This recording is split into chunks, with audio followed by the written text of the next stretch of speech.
নাফের সাথে যুক্ত খালগুলো সাগরের নোনা পানিতে ভরে ওঠে জোয়ারের সময়। সেই নোনা পানি আরও এক কারণে জমিতে নেওয়া হয় পাম্প মেশিনের সাহায্যে।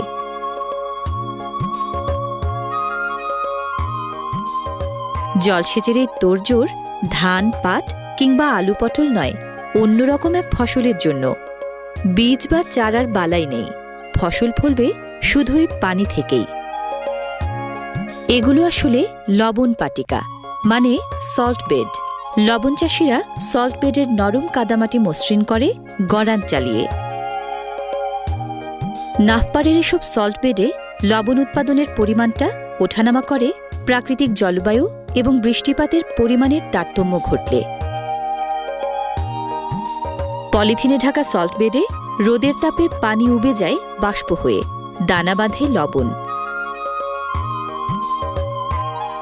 নাফের জলে লবণের পরিমাণ প্রায় ৩.৫ ভাগ।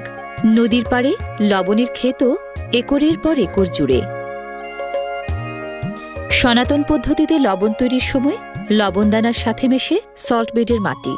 নোনা পানির পরিমাণও কমে যায়, মাটি শুষে নেয়। এজন্য লবণ এখন তৈরি হয় পলিথিন শিটে ঢাকা সল্ট বেডে।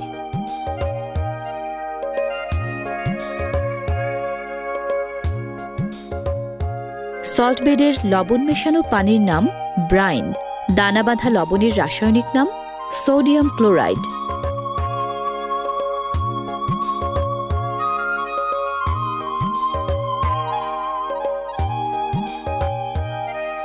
এক লিটার নোনা পানি থেকে সাধারণত লবণ পাওয়া যায় প্রায় ৩০ গ্রাম।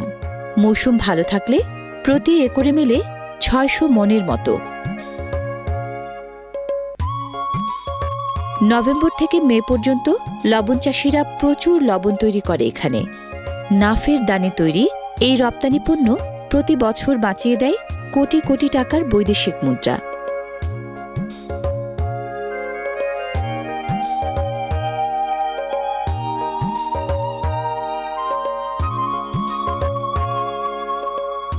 খাবারের স্বাদ বাড়াতে, খাদ্য সংরক্ষণে, ওষুধ তৈরিতে, শিল্প কারখানায় লবণ খুব দরকারি এক উপাদান।